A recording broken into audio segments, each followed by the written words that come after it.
Hi, I'm Chris, I'm Randall and this is Arts and Entertainment. with Chris and Randall. Hey, awesome. We're trying new things out. Hopefully that opening is a little smoother than our other openings. We are still a work in progress, but this is a special episode because we're actually responding to a viewer's comments. So this episode, and hopefully we'll be doing many more going further, is you watch an episode, you have some thoughts you want to share, you reply in the comment section below, and as long as we read your comments, see your comments in the first, say, 2 weeks or so from when that episode posts, we will do our best to address it on a show, either within a bigger show or just maybe do a full show addressing one person's question. Bob Toker, you were the first person ever to leave a comment, and because of that, you're getting a whole episode just on your question. So, full disclosure, Bob Toker is a husband of someone I went to college with. So I don't know Bob very well at all. I do know his wife, Kelly. Thank you, Bob, for doing this. You wrote me a letter. I'm going to read Bob's letter, and then we're going to spend the rest of this episode. Well, it was a message on Facebook, right? It wasn't like snail mail. A message is right. Well, a message is a letter. Okay, I'm fucking 54. It's a fucking letter. So I'm gonna read it, and then we're gonna respond. Put on my glasses because I'm fucking 54. So here he wrote. Okay, so I just watched your punk rock podcast, and now I can't find it to leave a message directly on the podcast. Well, now we've taken care of that. So yes, anyone who wants to, you can find that. It's also on YouTube, so there's a section on YouTube for leaving comments. And of course, because it is on YouTube, please, folks, like and subscribe. All right, back to what he wrote. The first thing is, can I get a link to your podcast so I can save it? I'm working on setting. I'm working on making it a podcast. So excellent. All right. As soon as I'm done, you'll get it. All right. Excellent. So now let's get to the heart of what you wrote, Bob, which is great. I really enjoyed listening to your take on punk music and the ideology behind it. I'm not sure that I totally agree with you starting in the late 70s in England as the beginning of punk music. I almost think you need to define exactly what is punk before you can truly pick a starting point. Bob, that's an excellent point. When we're done reading your letter, I'm going to actually answer your question. For me, I define punk in kind of simple terms. One is that the artist has to have attitude. And yes, I understand that it's open to interpretation too. The music has to be basically anti-establishment or trying to change the status quo. And again, we'll talk about that. Randall, I think, will go into greater depth in his response to your question. So when I put together a family tree where punk is, at the top of the branch below, it includes all sorts of genres of music that one typically would not consider punk rock subcategory. More along the terms of rock and roll, with the subcategories of genres of black metal, hair metal, glam, and many more. So what are some other potential subcategories? Reggae is a great example because it's full of attitude, and it's a big middle finger to the man. So having said that, I was really intrigued by your looping and grunge music to the punk rock topic. However, I totally disagree with calling grunge punk. There may be a lot of attitude as well as a major shift in pop culture, but there's nothing that I'm aware of that's very anti-establishment in grunge music. Okay, so lots of great stuff, Bob. Lots of great stuff. And I think the first thing I really want to say is you definitely got me on, I don't think I did the greatest setup. I rewatched the episode. I even said a few things that were just not historically accurate. So I want to clarify a little bit about the early origins of punk rock. And I also want to just kind of explain the whole early US, UK punk rock connection so that we can be a little bit clearer. So I had to go to Wikipedia. So the first known use of the phrase punk rock appeared in the Chicago Tribune in March 22nd, 1970. It is attributed to Ed Sanders, co-founder of New York's anarcho prankster band The Fugs. Sanders was quoted as describing a solo album of his as punk rock, redneck sentimentality. All right. So I think we can all agree the Fugs are not what you guys we would have called punk rock. But there's a period in the late 60s and early 70s called proto-punk. It wasn't called proto-punk. We now look at it. It was called garage rock, or it was called rock, or psychedelic rock, whatever. But we now call it. So there was bands like MC5 and the Stooges, which featured Iggy Pop. And that is definitely where underground rock is in the late 60s, early 70s, Velvet Underground, late rock, 60s, early 70s. And there's a difference between this kind of rock and the rock that was very popular in the early 70s. In America, rock in the early 70s came out of the whole hippie movement, but there were bands like Chicago or Simon and Garfunkel, Billy Joel, Allman Brothers, Southern rock, like the Eagles. That was mainstream, super stadium, large arena, gold record, platinum album, Fleetwood Mac rock and roll. And that's kind of where things were at. And then in England, in that same period of time, you had, Paul McCartney and Wings. You had the Rolling Stones. You had prog bands like Jethro Tull, even things like David Bowie. But they were very, I'll pick on Bowie later. But at least, Led Zeppelin, Jethro Tull, you had a lot of metal. You have Black Sabbath, or you have just what had been the dominant rock from the late 60s coming in.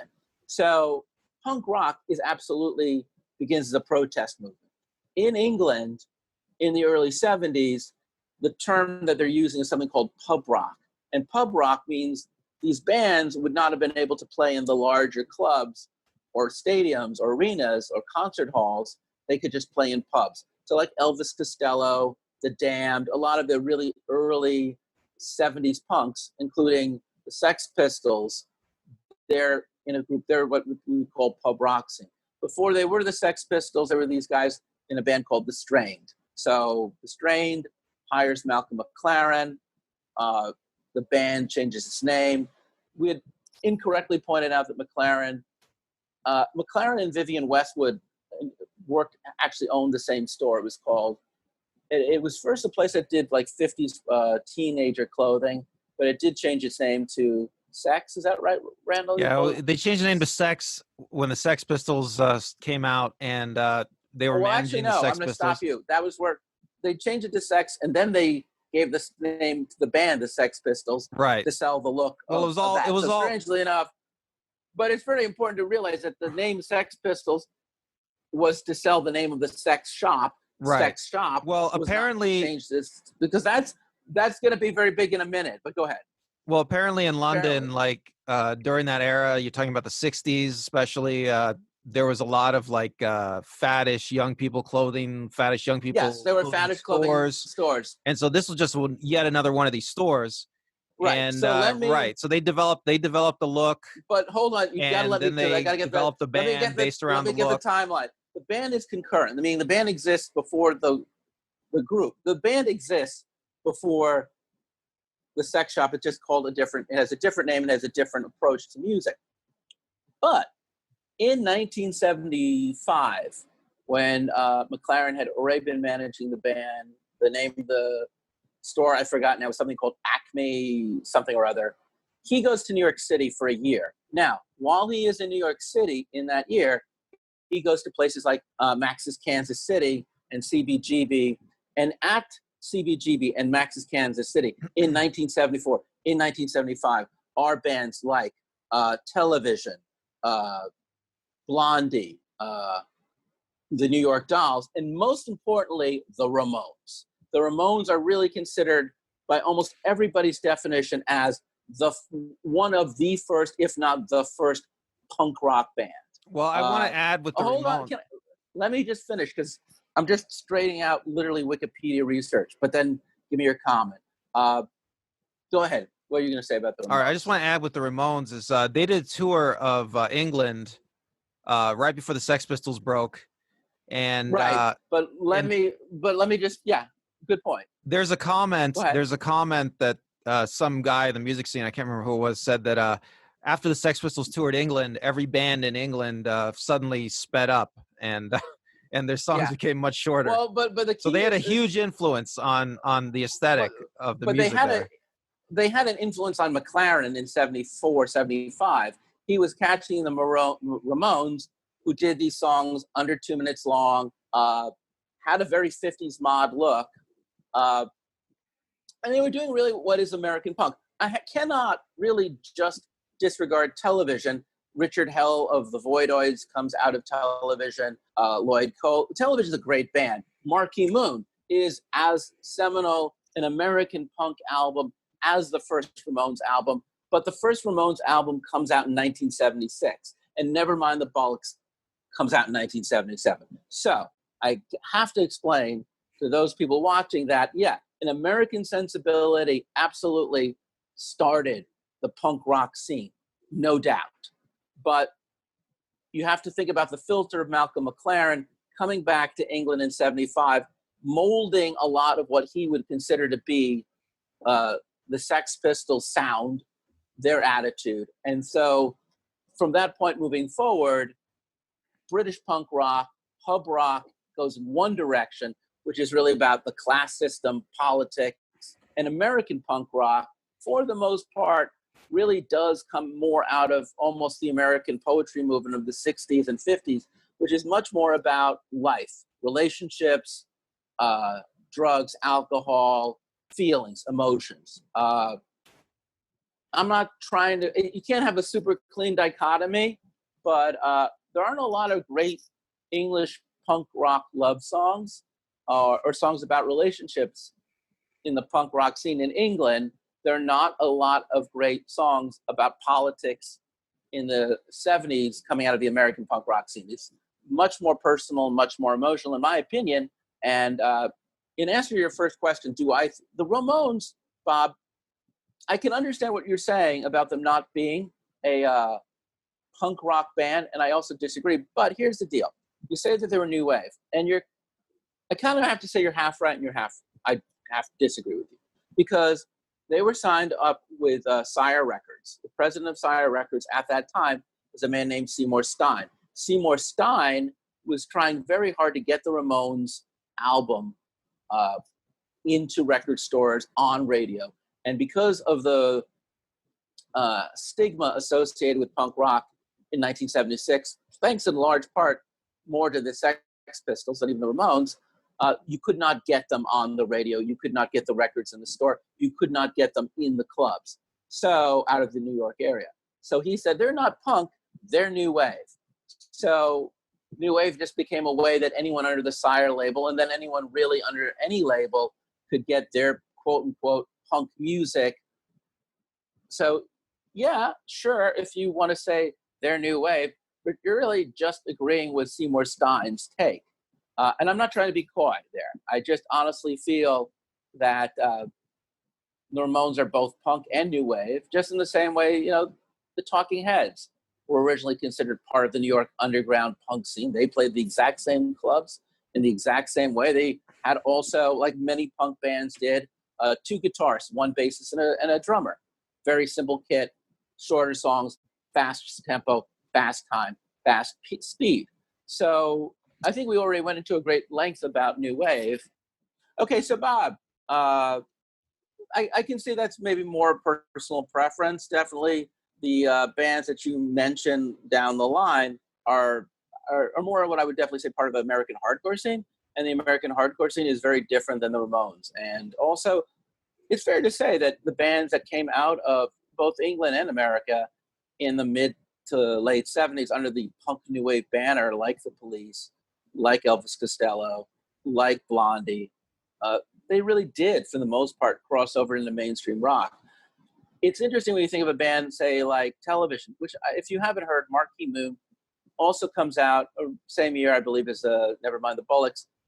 Marquee Moon, Television is a great band that never got the recognition it deserved. There's still some really good, same with The Damned. There are definitely bands that come out of the early British and American 70s punk rock scene that never really crossed over into new wave.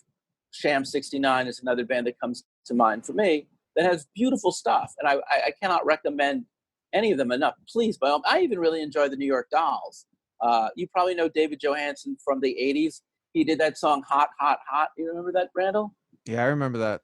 All right. So this leads us to another really interesting thing that I like that you talked about, Bob, which is your definition of punk rock, which is two things. It's the attitude of the artist, and the music is either attacking the establishment or the status quo. And then you do some pretty cool stuff. You come up with reggae as something that you would normally consider being punk. And certainly ska and punk absolutely converge. And I can certainly see how with reggae that's the case. But Randall, I mean, how do you feel about the first thing Bob says, which is, do you feel that, because you said this pretty much at the end of the show, last time we did the punk show, about the attitude, about the universality of punk. You remember? You said punk is joy. It comes from it joy? expresses joy.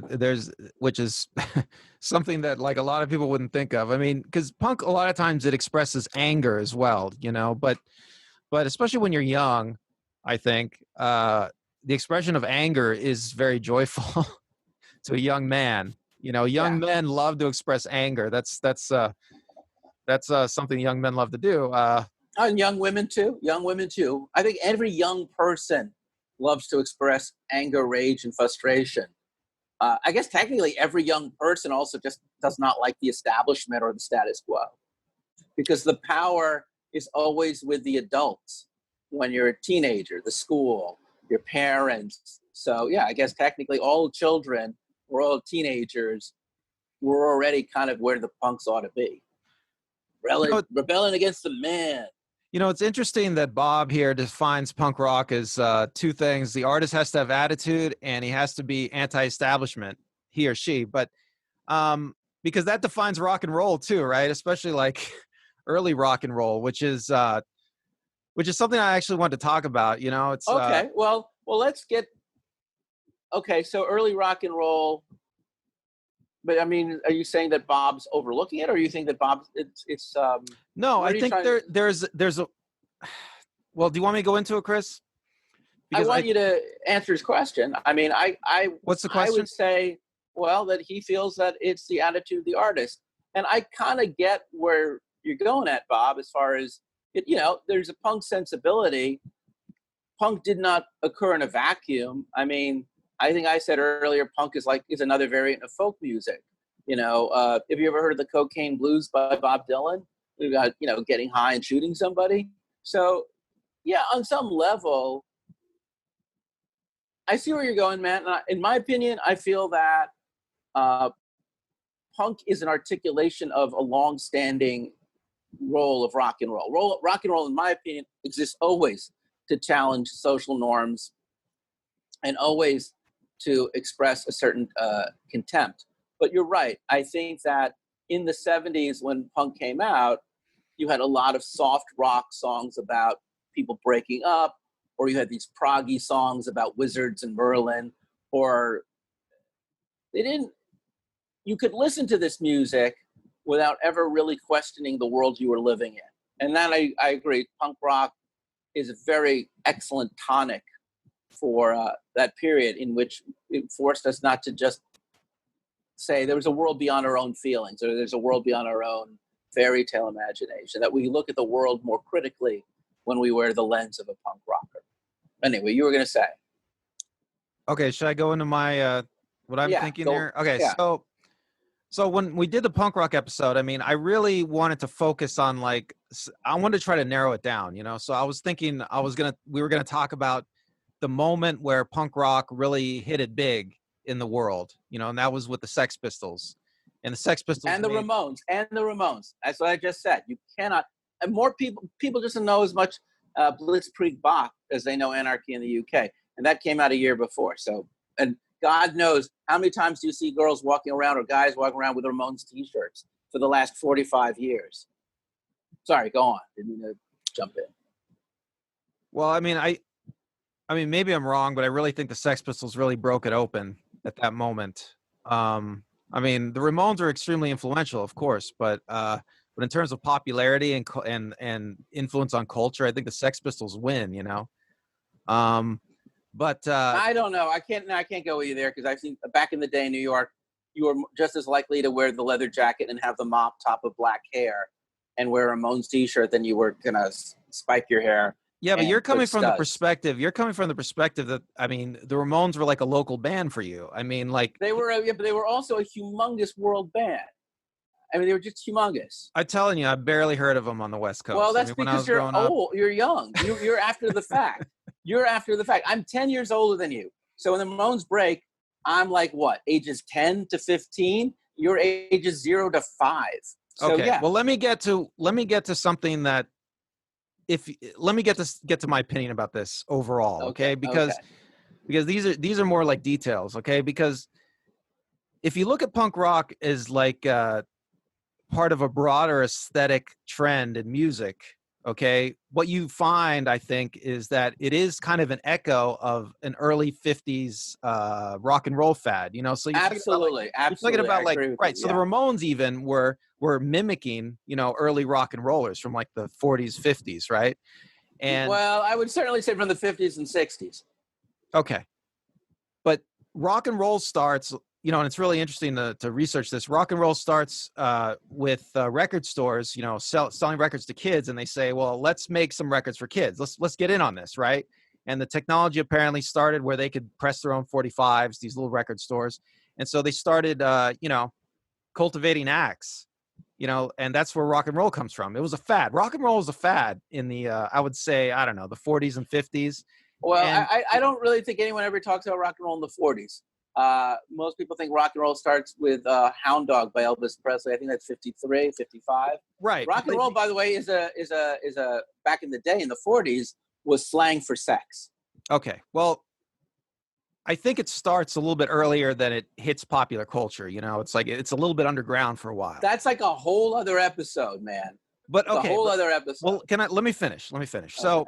So so rock and roll is really a fad that sweeps teenagers, you know, during the baby boom. You know, so this is one of the reasons it's so influential. You know, and um that early rock and roll, you know, it was joyful. It was targeted at kids. It was short. You know, the songs were short. You know, they were fast. Uh, for some reason, it was considered anti-establishment, and you know, the establishment really hated rock and roll. It's especially in the 50s, right? I mean, why the establishment? Well, I mean, one of the reasons why they hate it is it comes out of African American music. So Do you think they that's did the not main like. reason? Well, dude, Big Bob Thornton wrote Hound Dog, and no one would ever play her version of Hound Dog because she wasn't written. It was written by Lieber Stoller, but she was the first person ever to sing Hound Dog. And you can play music by black people, colored people back then in America. So they'd have white people cover their songs. So yeah, there's the race and rock and roll in the 50s. I don't even want to touch it. That's But do such you a think? big But I issue. don't think But yeah, jazz, like for instance, but do you that think was a big jazz deal. like had a?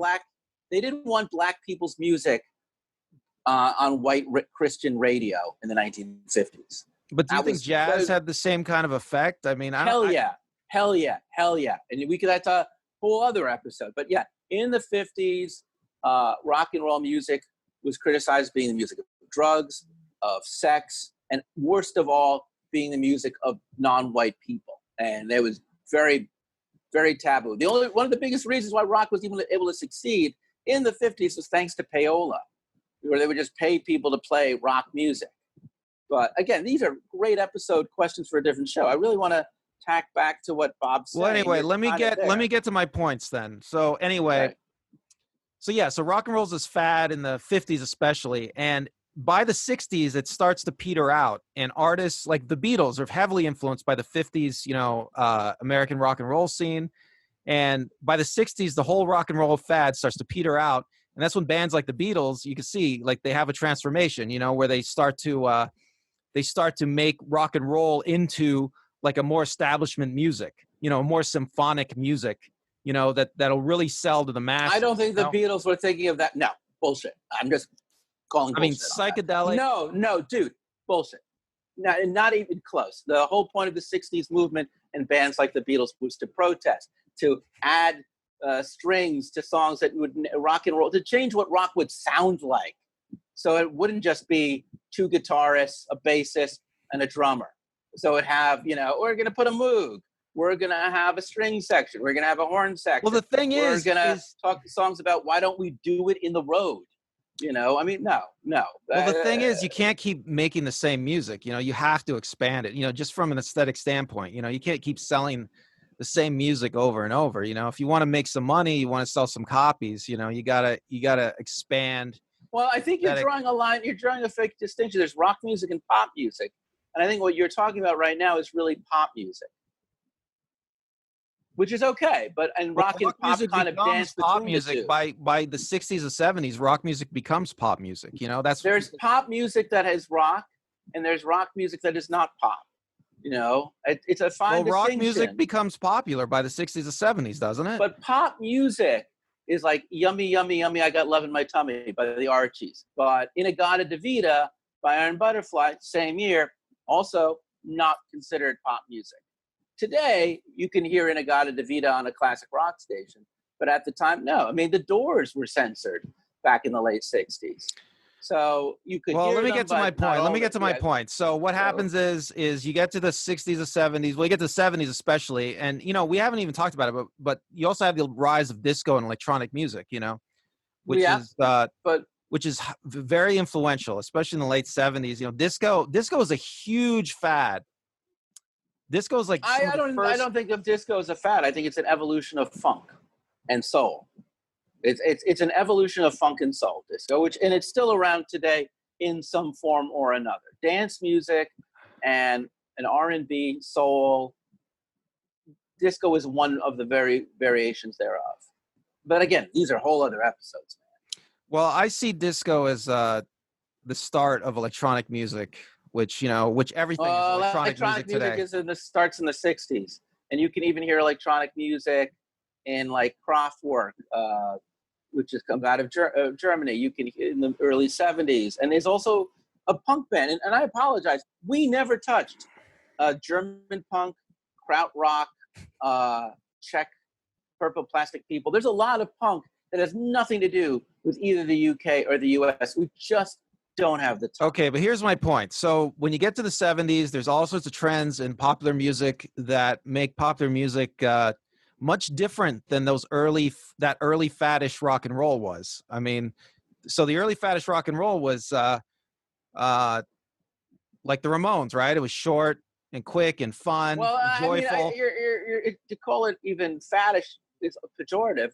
Now, the Ramones rock music in the late 60s, early 70s got longer and bigger and longer songs. So right, because I think they're trying to appeal to a larger audience. No, it's just where their heads were at. Creatively speaking, that's just where their heads were at. They wanted a more symphonic sound. They wanted to do something that was more than just, as you said, radio friendly.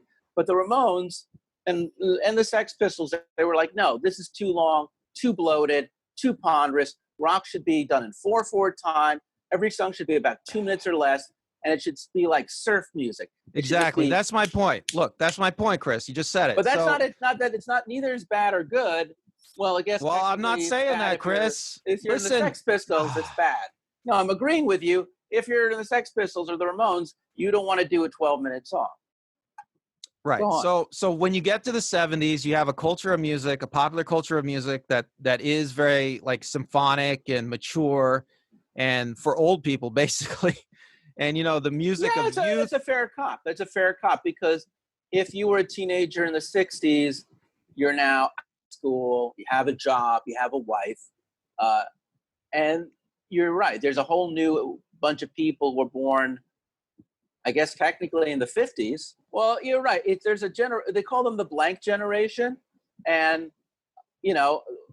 people always say the baby boom, but there's this weird group of people who were born who became hippies in the 60s, but then there were kids in the 60s who were too young to be hippies. And when their era comes in the mid 70s, they don't want to be more hippies. They're rejecting the hippie movement and they're becoming punks. So yeah, they were called the blank generation. That's also the name of a song by a punk band. So, I mean, I don't know what year the 1974. and their first album is 1976. Well, I And wanted to ask. Blitzkrieg Bop is their first hit. Well, I was wondering what year they were born, like not the Oh, those band, but the guys, members of the band. those guys would have been born in the 50s. Okay, so you can imagine them as kids growing up and listening to some of that early rock and roll as kids, and then as they get older, music changes and becomes the like 70s music, you know, that that kids don't like anymore, you know, and you can imagine Yeah, exactly. them, you can imagine kids, people of that age, just wishing that they could, that the music was like that again. Right, and in the 70s, rock music now becomes corporate. Becomes corporate. Well, you know, one thing about the 70s music, 70s rock and roll, especially that I remember, like just going to concerts and stuff in clubs, was the guitar solo. You know, this has been a point of contention. Yeah, I hear you. Guitar solos have become a point of contention because, you know, guitars are becoming less and less popular. People aren't buying them as much. Kids aren't buying them as much.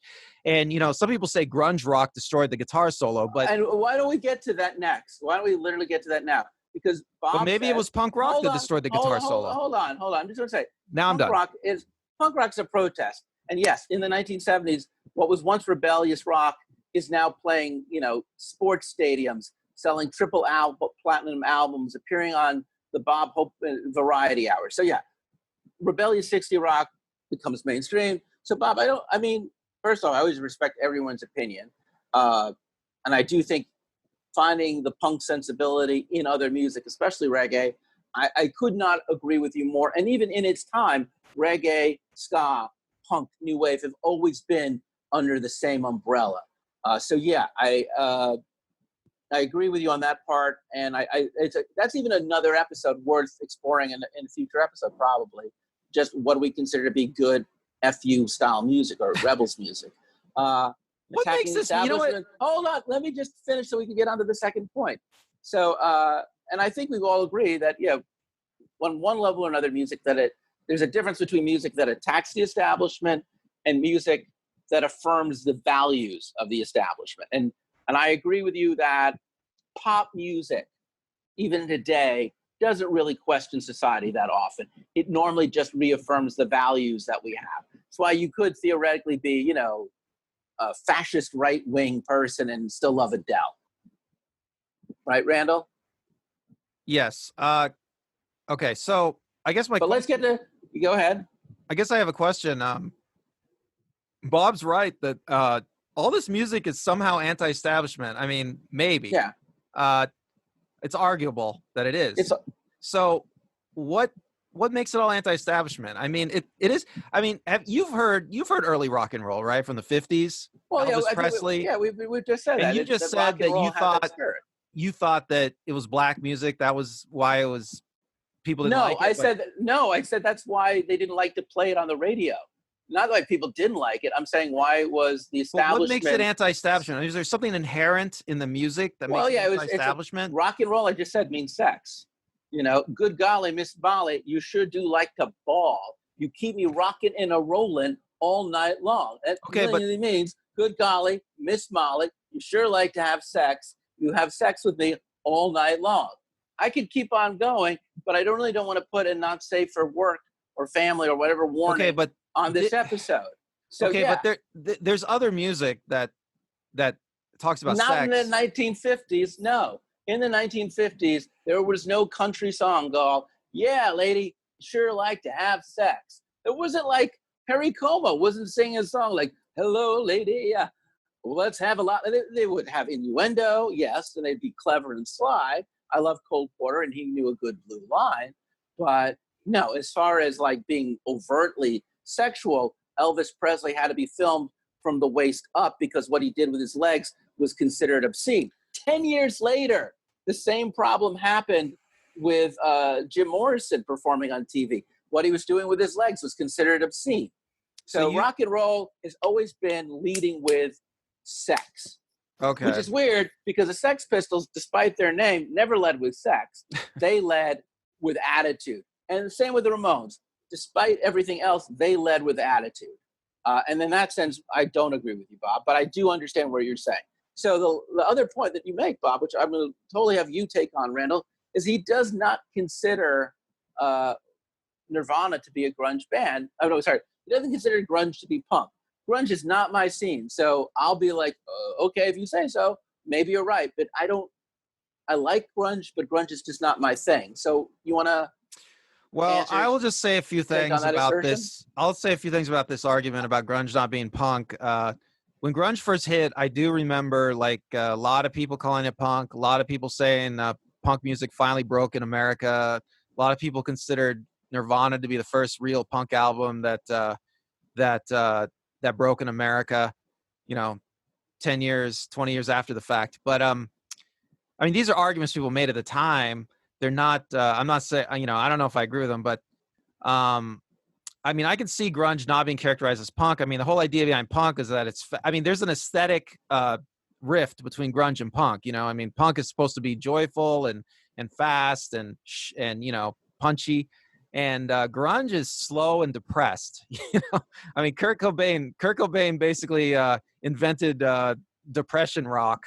You know, Yeah. Yeah, no, and it's true. Yeah, very emo, right? Or am I totally off? This is where yeah, I mean, he I'm a was emo middle-aged man after when this emo, shit but breaks, you know. So go on. yeah, I mean, but yeah, I mean, you know, I mean, nobody did depression rock like Kurt Cobain, probably, and yeah. So I mean, a lot of people talk about. Some people refer to the Black Sabbath's influence on grunge, you know, because Black Sabbath is very. They can have very slow dirge-like music, you know, depression kind of music. Um, so I mean, but you can see there's a lot of punk influence in all the grunge bands, you know, and yeah, grunge is its own thing. I mean, it's really hard to I mean, you can see all the influences that grunge has, but grunge is really like, I mean, I feel just if you're going to look at it as like an overall aesthetic movement, grunge is like I feel it's a very suburban outsider movement. You know, it's a movement of poor kids living outside of big cities who are influenced. You know, when Chris doesn't have this experience, right? So when you're a No, poor it's true kid, because grunge did not come out of New York when you're a poor or kid, London or LA. So yeah, I mean, this right? is When a you're a whole poor, other okay, world. so it's very postmodern in a sense. You know, this goes back to our postmodern discussion. When you're a poor Yeah. kid living in a small little town on the outskirts of civilization, okay, like you are in Seattle, okay. Yeah. Apologies to all the Seattleites, but um, you look at pop culture as an outsider. You know, when you see a band like the Ramones, you don't see attitude. You don't see the politics. You know, when you look at the Sex Pistols, you don't see the politics. You just see the aesthetics. You know, it's a very postmodern way of looking at them. Yeah, I mean, it makes sense because it's 10 to 20 years out of date. It's out of date, but it's also that it's not. You know, how do I put this? Like a big rock star. If you're some poor kid living in the backwoods of Seattle, a rock star is like on another planet. You know, it's like looking at a star in the sky. You know, it has nothing to do with your own experience, you know, and you can see all the grunge rockers, you know, they didn't wear crazy clothes, you know, they didn't have crazy shows, you know, they just wore their everyday clothes because the idea for them, you know, they're very, I guess suburban is the best. I don't know if that's the best word. It's like they were like, I don't know. What's a good word for it? Normal people. No, it's true. I mean, they were very normal people. Okay. I would say that the thing that's funny about grunge, and I never really understood. First off, the grunge guys were all my age. They were all guys born basically in the mid '60s to early '70s. So it's literally my generation's first attempt to define its own aesthetic. The early Gen X kids, and what it looked to me a lot like was an impersonation of what teenagers looked to me when I was an adolescent. When I was 12 or 13, the guys and gals who would listen to the Grateful Dead and Led Zeppelin, they all wore plaid shirts and work boots, and some of the girls wore flower dresses. And they all loved that kind of air guitar riffs that you would hear from, say, Aerosmith or, you know, early Journey or Styx. So yeah, in a weird way, whatever I think why I never got into grunge is it just reminded me so much of classic rockhead boomers from the mid '70s, and it was just my generation's aping of that look and that Well, sensibility. right. I see. Yeah, exactly. In fact, I'm going to say this much. I remember when grunge came out, it was weird because there was definitely the kids who never liked punk or new wave were pretty much into like, you know, Guns N' Roses. That was like your band. Or even, I can't just admit, not my fucking band, but someone's band was Bon Jovi. So Bon Jovi, or you were in a hair metal or some bullshit like that. But what really broke my fucking skull was grunge was the first alternative college radio American-based twining to come out of the late 80s, early 90s. And I didn't love it. You know, like, I was like, no. I like the Replacements. I like Husker Du. That's the 80s. Well, see, here's the difference between grunge. But grunge is not the Pixies, you know? Right. Well, here's the difference between grunge and a band like Guns N' Roses, okay? So Guns N' Roses are like, when you look at Guns N' Roses, they are the music they're playing. You know what I mean? Yeah. It's like, see, grunge is also Guns N' Roses is an establishment band. There's no punk sensibility to Guns N' Roses. Whereas I will say the grunge, very Gen X-y, was very cynical. And right. Well, it's very postmodern. Let me finish my point, though. Hold on, let me just finish my point and get back to what you're saying. What I just want to say is I do think there's cynicism in like old college radio rock bands like the Pixies or the Replacements, but they didn't lean into the cynicism like grunge did. Go on. No, you're totally right. I totally agree. So that's why grunge is like this endpoint of American rock culture, you know, because a band like Guns N' Roses is like, they are their music, right? So Guns N' Roses come to LA and they live the lifestyle. They play on the Sunset Strip. Slash was a humongous fan of hardcore. That is really what he did before he joined Guns N' Roses. But yeah, you're right. Their sound became something very different than. Well, I mean, they're living a lifestyle. They're living in the scene. You know, they're interacting with the other bands who are big in the scene. You know, they were Sunset Strip. They're part of a culture. The grunge bands, when you're living in a place like Seattle, you know, all that stuff, Guns N' Roses, the music scene, that's just like a movie. Yeah. You know, so when you listen to grunge, I feel it.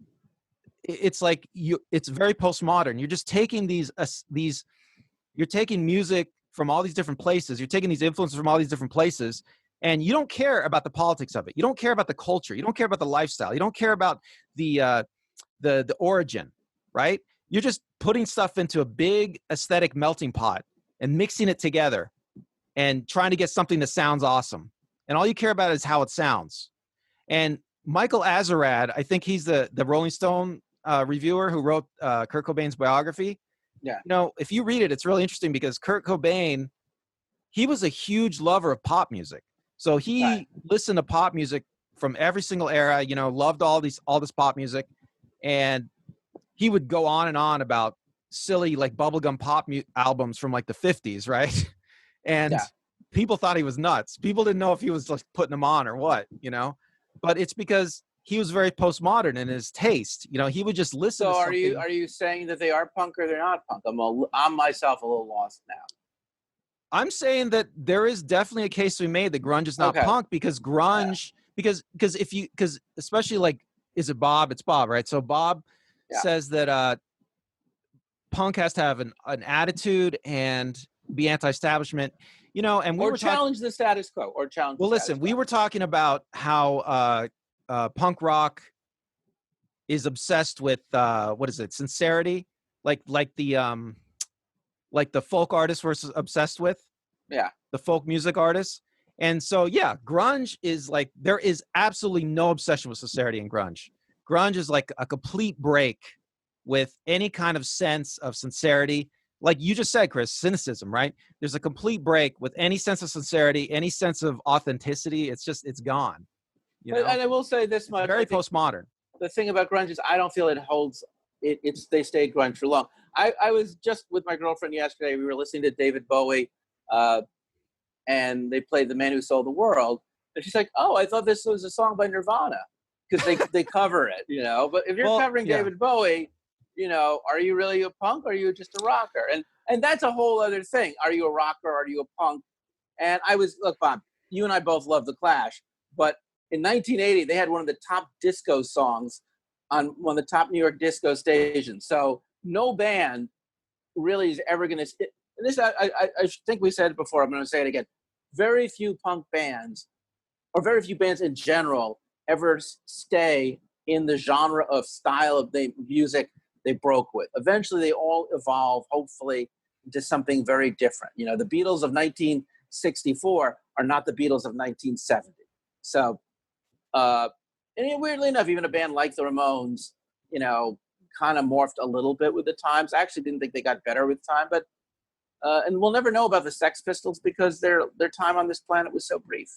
Well, I guess so are the Ramones. But I guess I'll just say about grunge and punk. My last thing is that so grunge, like the grunge artists, stole from every other aesthetic genre of rock. Stealing, could it be any more punk than that? I know. Well, there has to be maybe there has to be some degree of sincerity, because they stole with cynicism, without sincerity, right? They just stole what sounded good. They didn't care about. Well, remember they were. Here's the thing about they were on the cover of Rolling Stone, and Kurt Cobain had a T-shirt that said "Corporate Rock Sucks," and the Ann Winter's like, "You're not gonna have that on my fucking magazine cover," and he had that digitally removed from that, so it didn't say "Corporate Rock Sucks," because if it was like a weird deal. You're going to appear on the most corporate rock magazine, the Rolling Stone, and you're rebelling by having that say "Corporate Rock Sucks" on your photo in the Rolling Stone, and then the Rolling Stone said, "Yeah, you can be on it, but we're going to censor you." So, it's funny because Kurt Cobain, even though like I just talked about him being like a very much, he had a very postmodern taste, I think as his career progressed and he came closer to suicide, some of the criticism about him being a sellout and him not being sincere, it really started getting to him. There was an interview I remember he did on MTV where he talked about that. And this is one of the reasons he went to Steve Albini to do In Utero. Yeah. Because he felt it would give him some degree of credibility with the punk people. And so I guess what I'm saying is that he started out as like I described, right? Yeah. But slowly as time goes on with the success, his critics tore into him for not being a traditional punk rocker, right? For not having sincerity, and I don't think he did, but I don't think there's anything wrong with that. Because like I say, when you grow up outside of the culture, outside of the mainstream, like Kurt Cobain did, you just don't understand the culture the same way, and this is something I've come to realize, as I grew up outside of the culture, I feel, because I grew up in Hawaii and in San Bernardino. And I mean, coming to a place like LA, you see it's totally different. If you grew up in LA, if you grew up in a big city like LA, you have a completely different perception of culture and the way culture works. I mean, Chris, can you imagine? But I'm going to say in Bob's defense, he's not a jaded New Yorker like me. He lives in America. So, I know you're not here to defend yourself. I apologize. This has been a very this is all going just to him talking about grunge is not punk. This is all. So he can just say, look, I came up in the same world you came in Randall, and no, but Bob's right. Still not, Bob's right, because Bob is right, because grunge definitely has like a different kind of attitude from punk. It has a different kind of it's different. It has a different kind of sensibility. He's totally right about that. Well, then let's end it here. But it does incorporate the aesthetics of punk rock, yes. Okay, so then I'm going to just say, Bob, we did our best. It's terribly one-sided. Once again, folks, I didn't mention enough of these bands, so Bob mentioned them, and they're worth checking out, such as Bad Religion, Social Distortion, No Effects, The Dead Kennedys, Iggy Pop and the Stooges, Bad Brains, the Dropkick Murphys, which is a more modern band. They've been around for about 20 years. Rancid, The Damned, which has been around for 50 years. Teenage Bottle Rockets. I have never heard, Bob, of Teenage Bottle Rockets. As soon as this is over, I promise, I'm going to Google them, I'll Spotify them, and I'll listen. So I have to say, we're not, Randall, you and I are not, I can only speak for myself. I'm not a musical expert. and I'm definitely not a musical expert on contemporary punk. So I really appreciate when people do this and they tell us stuff we don't know. Any closing thoughts, man? Yeah, I just want to say, like, it touches on what you just said. Like, years ago, you know, you would read reviewers' articles where they'd write about bands and music, movies even. They'd write about all the movies they saw at film festivals. They'd write about all the crazy, you know, obscure bands that they had seen or whatever and heard. And as a kid, you'd read these things and you would never heard of these bands, and you would never see these bands. You'd never hear these bands again. But nowadays, you can go online. Every single band anybody talks about, you can go online and look at them on YouTube. You can watch their music videos. Folks, I mean, it's amazing. Everything we've talked about, every band we've covered, everything we've done, please, by all means, Google this stuff. Listen to this music on YouTube, on Spotify, whatever musical app you have. Because regardless of whether you agree with Bob or you agree with me or Randall, this is great stuff. You really got to check it out. And they probably they probably have a Wikipedia page too. Right. So hey, folks, we're on YouTube. Don't forget to like and subscribe us. Thank you, Bob, for giving us this whole episode. If you want to take over our show with a comment or a completely different thing that relates to arts and entertainment, put it in the comment section. We'll do for you exactly what we did for Bob, as long as you post in the next 2 weeks from our original post. Bob, I just want to thank you for giving us this wonderful opportunity to have this episode. We couldn't have done it without you, even though you're not here. So thanks, Bob. Randall, you want to say anything? Yeah, thank you, Bob. Should we invite Bob to be on the show sometime? If we ever figure out the technology, we'll try. But anyway, thank you so much.